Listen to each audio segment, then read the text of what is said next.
In today's world of science and technology, nature and belief, sometimes strange occurrence happens that perplexes and befuddles us, bringing up causes to doubt ourselves and understanding of the world and our place in it. Welcome to this thrilling adventure where we are diving deep today into an occurrence that is both intriguing and profound perplexity of an unexpected locust invasion during the holy month of Ramadan, and this happened in Mecca. What's happening right now in Mecca is beyond belief. The holiest city in Islam has been swarmed by a catastrophic plague of locusts during the holy month of Ramadan. But is this just a freak of nature or a divine intervention? These creatures, which are commonly seen in some parts of Africa, India, and the Middle East, have descended on one of Islam's holiest cities, Mecca. Why Mecca?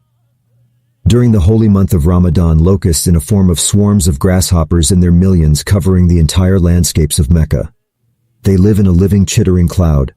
Normally, they only eat plants, however they appear to devour anything in sight, including automobiles and other properties around the holy city. This behavior is upsetting to citizens of Saudi Arabians, and you'd assume it looks like one of those Hollywood horror flicks. Swarms of locusts have descended, according to the story, on the city, which is especially evident at the holy month of Ramadan comes to an end.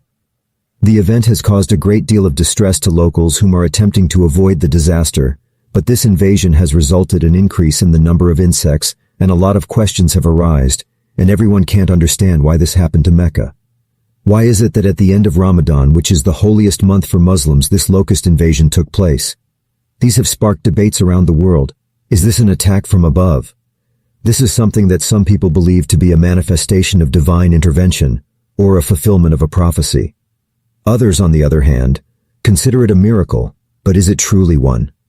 However, various religions, including Islam, Christianity, and Judaism, talked about locusts.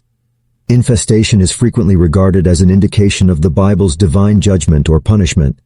Both the Bible and the Quran depict locusts as disaster-causing creature to bring suffering to people. So is this a case of pain and hardship? Is it a divine act of judgment on Mecca, as some may argue? Or is it merely a natural phenomena that has occurred misconstrued? Let's assume if it occurred in another place in the world, would it be fascinating to see how interpretations will be? It's interesting how our religious and cultural perspectives can influence our interpretation of such happenings.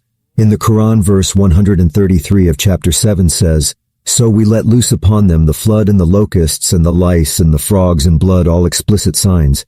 But they were too arrogant, they were a sinful people here." The Quran says it's a plague. First, it talks about the flood. Videos of flooding in Mecca have been circulating the internet, which you can see here: torrential rain accompanied by hailstorms and flash flood in Mecca. And now low cost. Yet they say it is a miracle, but the Quran says it is not a miracle. It even says the people were arrogant and sinful when God was dealing with Pharaoh. He told him, in the book of Exodus chapter 10 verse 4, "If you refuse to let them go, I will bring locusts into your country tomorrow." You already know the story of how Pharaoh refused to let the children of Israel go, and one of the punishments God brought on Egypt was an invasion of locusts.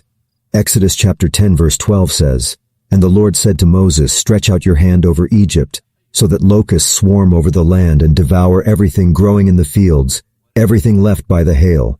The book of Deuteronomy chapter 28 verse 38 says, "You will sow much seed in the field, but you will harvest little, because locusts will devour it." In the Bible, the book of Nahum chapter 3 verse 15 says, "There the fire will consume you, the sword will cut you down, they will devour you like a swarm of locusts, multiply like grasshoppers, multiply like locusts." This in fact establishes that locusts have been known to wreak havoc for a very long time. The visitation of locusts is not something to celebrate or a miracle. It should be a time of reflection. It is a sign warning that something is wrong. In 2019, there was an infestation of this type. The city of Mecca was similarly overrun by locusts, and people before then were likewise questioning if was that evidence of divine intervention? These issues are complicated, and there may be no conclusive answers to back them. Here's a viral video from January 2019 which shows a swarm of what seems to be locusts descending in a flurry on the Grand Mosque in Mecca, Saudi Arabia.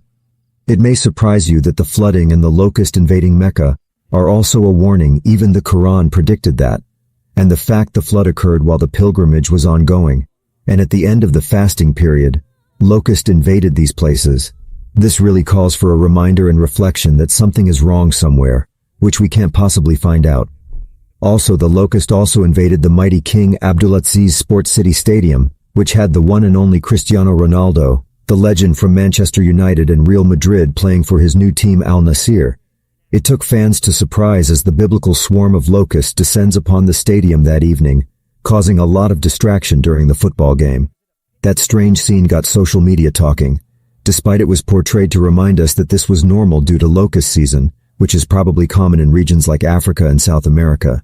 Meanwhile, other fans took to humor assuming the creepy crawling locust was there to support their teams and were fans of Cristiano Ronaldo. Funny jokes, right?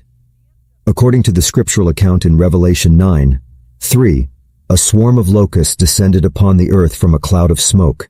These locusts possess the ability to inflict painful stings akin to those of scorpions. However, it is noteworthy that they were specifically instructed not to cause harm to the vegetation such as grass, plants, or trees, but only the people who did not have the sign of God on their foreheads. Upon reflection, it is worth considering that if these locusts had invaded a different country, Muslims would likely have interpreted it as a warning or judgment.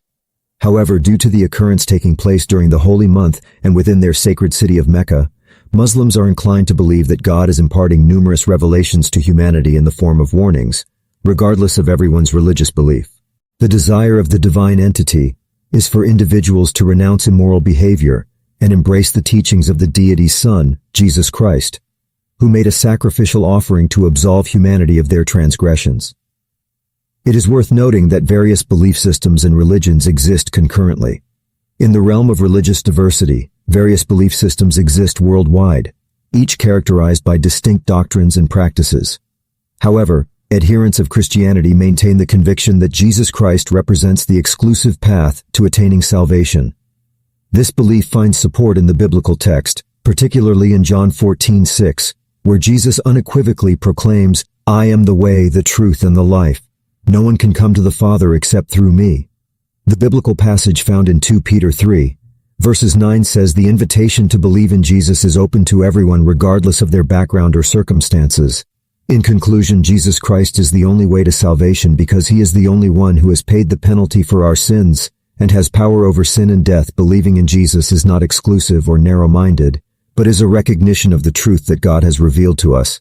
So if you have not yet given your faith in Jesus today, we encourage you to do so and see the joy and peace that comes from being reconciled to God through Christ.